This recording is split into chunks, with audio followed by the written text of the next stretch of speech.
Next ఎవరు? కాంగ్రెస్కు టచ్లో ఉన్నదెవరు? హస్తం గూటికి ఒక్కొక్కరిగా నేతలు. చేరికలపై దృష్టి పెట్టిన తెలంగాణ పీసీసీ చీఫ్ త్వరలో చేరికల తుఫాను ఉంటుంది అని ప్రకటన. జాతీయ రాజకీయాల జపంలో కేసీఆర్ సైలెంట్గా అన్నీ చేసేస్తున్న రేవంత్ రెడ్డి. మొన్న నెల్లాల ఓదేలు, నిన్న విజయారెడ్డి, తాజాగా తాడి వెంకటేశ్వర్లు. ఈ చేరికలు చూస్తుంటే కాంగ్రెస్ ఆపరేషన్ ఆకర్ష్ స్పీడప్ అయినట్లు కనిపిస్తోంది. నెక్స్ట్ ఎవరు అనే చర్చ రాజకీయ వర్గాల్లో జరుగుతోంది. రేవంత్ రెడ్డి ఎక్కడికి వెళ్ళినా, ఏ మీటింగ్లో పాల్గొన్నా 11 నెలల్లో అధికారంలోకి వస్తాము అని ధీమాగా చెప్తున్నారు.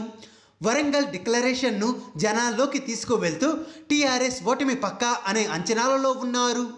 పైగా పార్టీలో బడా నేతలు అంతా కలిసికట్టుగా ఒకతాటిపైకి రావడం అధికారం దక్కేందుకు బాటలు వేస్తుంది అని భావిస్తున్నట్లుగా రాజకీయ పరిశీలకులు చెప్తున్నారు. చెన్నూరు నియోజకవర్గంలో నల్లాల ఓదేలు కాస్త బలమైన నేతే. ఆయన చేరికతో కాంగ్రెస్కు ఓ ఊపు వచ్చింది. ఇక ఖైరతాబాద్ కార్పొరేటర్ విజయారెడ్డి గురించి తెలిసిందే. ఆమె తండ్రి దివంగత నేత పీజేఆర్కి ఉన్న ఫాలోయింగ్ ఇప్పటికీ తగ్గలేదు. అలాగే అశ్వారావుపేట మాజీ ఎమ్మెల్యే తాటి వెంకటేశ్వర్లను తక్కువ అంచనా వేయడానికి లేదు. ఇలా ఒకరి తరువాత ఒకరు కాంగ్రెస్ గూటికి చేరుతున్నారు గులాబీ నేతలు.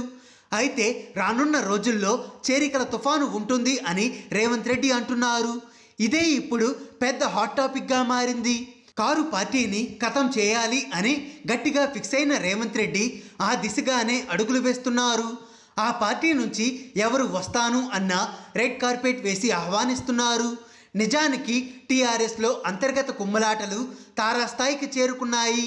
కొన్ని నియోజకవర్గాల్లో 2 లేక 3 నేతలు పోటీలో ఉన్నారు. 40 మంది సిట్టింగ్ ఎమ్మెల్యేలపైన ప్రశాంత్ కిషోర్ బ్యాడ్ రిపోర్ట్ ఇవ్వడంతో వారిపై కేసీఆర్ ఎలాంటి యాక్షన్ తీసుకుంటారా అనేది ఉత్కంఠగా మారింది. ఇదే క్రమంలో అటు కాంగ్రెస్ ఇటు బీజేపీలోకి వలసలు పెరిగే ఛాన్స్ ఉంది అని విశ్లేషకులు అంచనా వేస్తున్నారు. ఓవర్లోడ్ అయిన టీఆర్ఎస్ నుండి బయటకు రావాలి అని భావిస్తున్న వారిపై ఇప్పటికే దృష్టి పెట్టిన రేవంత్ రెడ్డి ఒక్కొక్కరికి హస్తం జెండా కప్పేస్తున్నారు.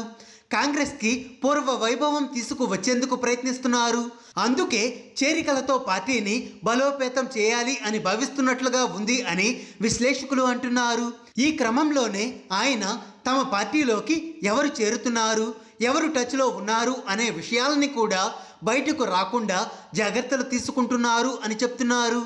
ఓవైపు కేసీఆర్ జాతీయ రాజకీయాల జపం చేస్తుంటే ఇంకోవైపు రేవంత్ రెడ్డి తన పని తాను చేసుకుపోతున్నారు అని విశ్లేషణ చేస్తున్నారు. హాయ్ ఫ్రెండ్స్, మా టుడే టుమారో యూట్యూబ్ ఛానల్ చూస్తున్నందుకు చాలా థ్యాంక్స్. మరిన్ని లేటెస్ట్ వీడియోస్ కోసం వెంటనే సబ్స్క్రైబ్ చేయండి. అలాగే ఈ బెల్ ని కూడా రింగ్ చేసేయండి. మా నోటిఫికేషన్స్ అన్ని మీ మొబైల్లో వస్తాయి. అలాగే మా వీడియోస్ మీకు నచ్చితే లైక్ చేయండి, షేర్ చేయండి, నచ్చకపోతే కామెంట్ చేయండి.